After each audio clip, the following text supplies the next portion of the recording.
Charlie Munger died with a net worth north of $2 billion, and almost none of it came from luck. It came from a set of rules he refused to break for over 70 years, even when breaking them would have made him richer faster. Most investors today do the opposite. They chase speed and mistake it for progress, and then they wonder why, after 20 years of trying, they have less to show for it than the people who did almost nothing at all. Munger did almost nothing most of the time, and that nothing is exactly why he ended up with almost everything he wanted. What follows are 10 laws he lived by, laws he stated plainly over and over, in speeches most people never watched. By the end of this video, you will understand why the boring path was always the winning one, and why the 10th law, the one almost nobody talks about, is probably the reason he never lost his fortune the way so many brilliant men before him did. Charlie Munger was not a genius in the way people imagine geniuses. He did not have some hidden formula. He did not predict markets. In fact, he thought predicting markets was mostly a waste of time. What he had was discipline applied with a kind of stubbornness that looked almost boring from the outside. He read constantly. He sat still when everyone else was moving. He said no far more often than he said yes. And underneath all of that quiet behavior was a philosophy, a way of thinking about money and decisions that he built over decades of watching smart people fail. He watched brilliant men lose fortunes not because they lacked intelligence, but because they lacked restraint. That observation shaped everything he did afterward. So before we get into the 10 laws themselves, it helps to understand the man behind them. Munger was a lawyer before he was an investor. He spent years drafting contracts, studying cases, learning how agreements fall apart. That legal training gave him something most investors never develop, a habit of looking for the flaw before looking for the opportunity. Most people ask, what could go right? Munger asked, what could go wrong? And how do I avoid it? That single shift in thinking is where our first law begins. The first law is simple to say and brutally hard to follow. Stay inside your circle of competence. Munger believed that most financial disasters do not come from ignorance. They come from people who think they understand something they do not. A doctor who is brilliant at medicine assumes that intelligence transfers automatically to investing, so he buys a speculative stock a friend recommended, and he loses money he spent decades earning. Munger avoided this trap by drawing a small, honest circle around what he actually understood and refusing to step outside it, no matter how tempting the opportunity looked. He was famous for saying that knowing what you do not know is more useful than being brilliant. Think about how strange that sounds in a culture obsessed with confidence. We reward people who sound certain. We distrust people who admit limits. But Munger built a fortune by doing the opposite of what culture rewarded. He passed on technology stocks for years, not because he thought they were bad businesses, but because he could not confidently explain how they would look in 10 years. That admission cost him some early gains. It also protected him from catastrophic losses that wiped out investors who were far smarter than he was, but who wandered outside what they truly understood. The second law follows naturally from the first, and it might be the single idea Munger is most associated with. Invert, always invert. Instead of asking how to succeed, ask how you might fail and then avoid doing that. This sounds almost too simple to matter, but consider how differently it makes you think. Most people spend their energy imagining the perfect outcome. Munger spent his energy imagining the worst outcome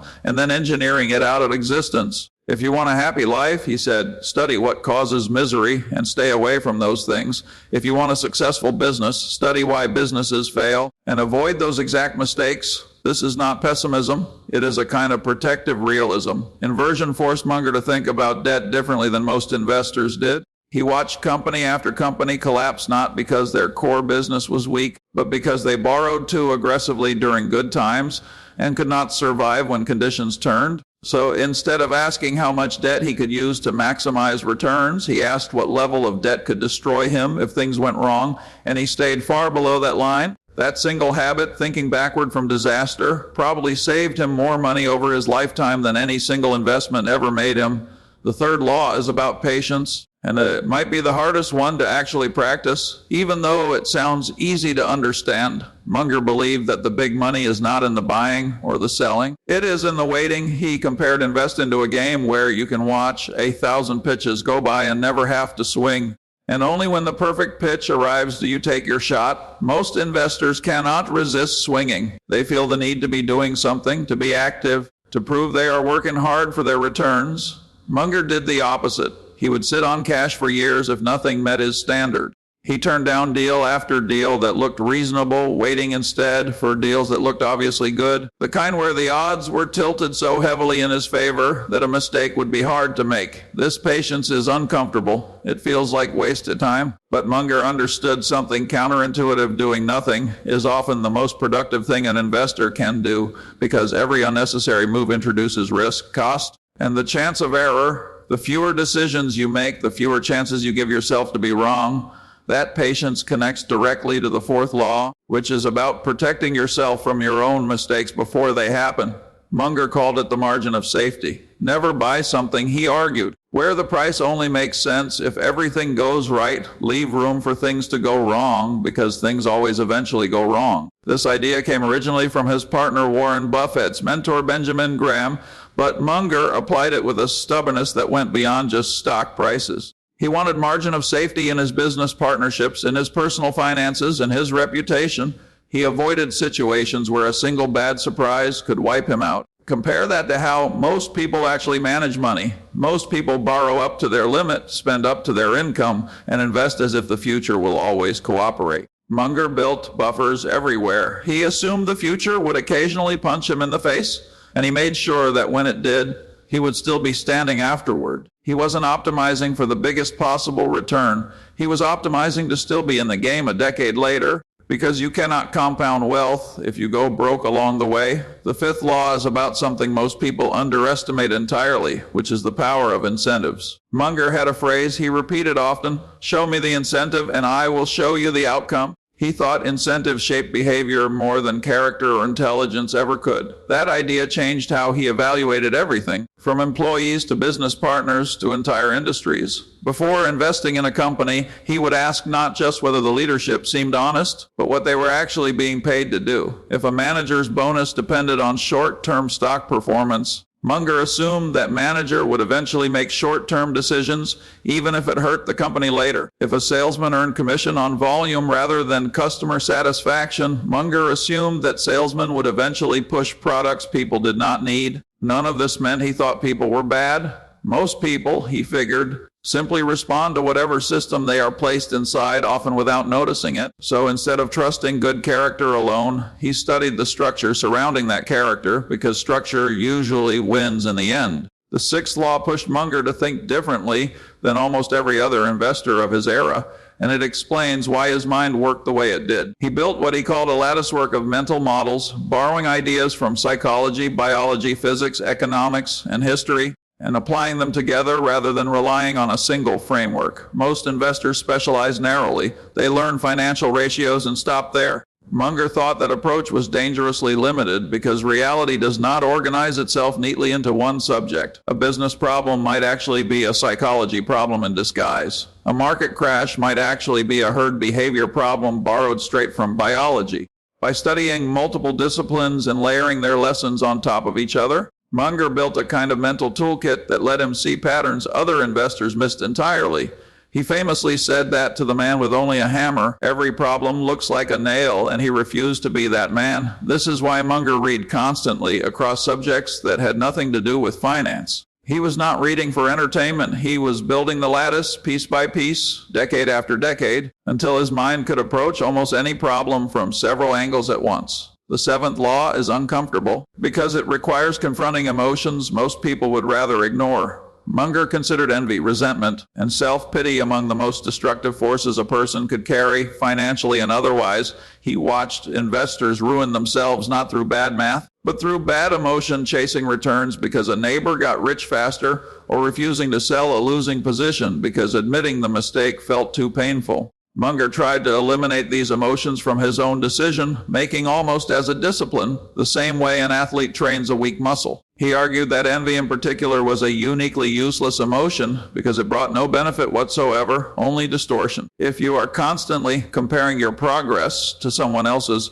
he argued, you will make decisions based on their timeline instead of your own judgment, and that is how disciplined people end up making undisciplined choices. This law is rarely discussed in traditional investing advice because it is not really about money at all. It is about temperament, and Munger thought temperament mattered more than intelligence when it came to building lasting wealth. The eighth law asks you to accept something that goes against almost every instinct we have as social creatures. Think independently even when it costs you social comfort. Munger avoided what he called social proof, the tendency to believe something is correct simply because everyone around you believes it. He watched entire markets convince themselves of things that were obviously false, simply because enough confident people repeated the same story long enough. Bubbles form this way. Manias form this way. Munger protected himself by asking a different question than most investors ask. Instead of asking what everyone else believes, he asked what the actual evidence supports, even if that answer made him look foolish at dinner parties for a while.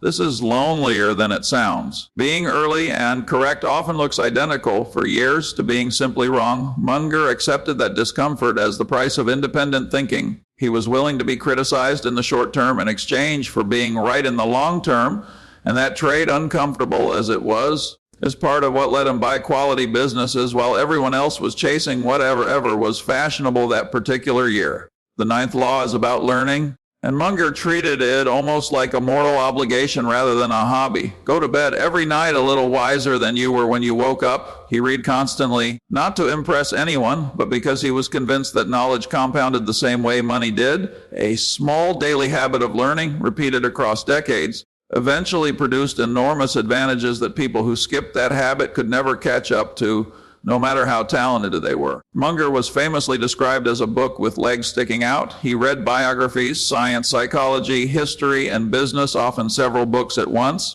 And he treated ignorance not as something to be ashamed of, but as something to be systematically eliminated over time. This law explains why his advantage grew rather than shrank as he aged. Most people's edge fades as the world changes around them. Munger's edge widened because his learning never stopped, and the lattice of mental models we talked about earlier kept getting stronger with every new subject he added to it. And that brings us to the 10th law, the one that ties everything else together, and the one most people overlook entirely because it does not sound exciting. Munger argued that avoiding stupidity mattered more than achieving brilliance. That sounds almost like a joke the first time you hear it, but sit with it for a moment. Most financial ruin does not come from a lack of genius. It comes from a handful of catastrophically bad decisions, usually made in moments of overconfidence, greed, or impatience. His view was that if you simply remove the worst decisions from your life, the ones driven by ego, envy, excessive debt, and impulsive action, the good decisions would take care of themselves over time. You did not need to be the smartest person in the room. You needed to be the person who made the fewest unforced errors,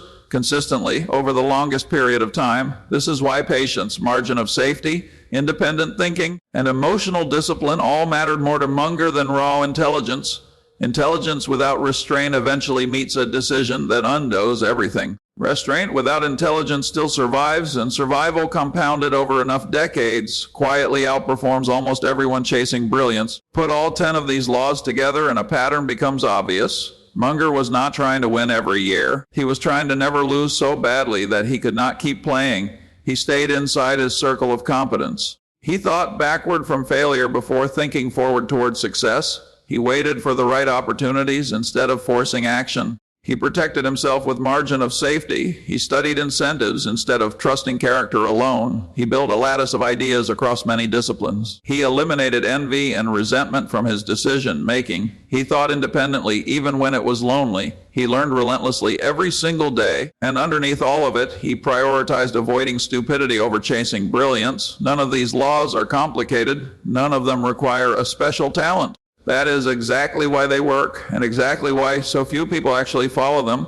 Discipline is available to everyone, and almost no one uses it consistently because it is boring and because it asks you to do the opposite of what feels exciting in the moment. Charlie Munger understood that the tortoise was never slow because it lacked speed. It was slow because slow was what actually finished the race. If even one of these 10 laws changes how you think about your next financial decision, this video did its job. If you found this valuable, consider subscribing, because there are more stories like this one worth telling and more lessons worth uncovering from the people who built lasting wealth the hard way, one disciplined decision at a time. In the end, Charlie Munger did not get rich by being the smartest man in the room. He got rich by being the last one still standing in it.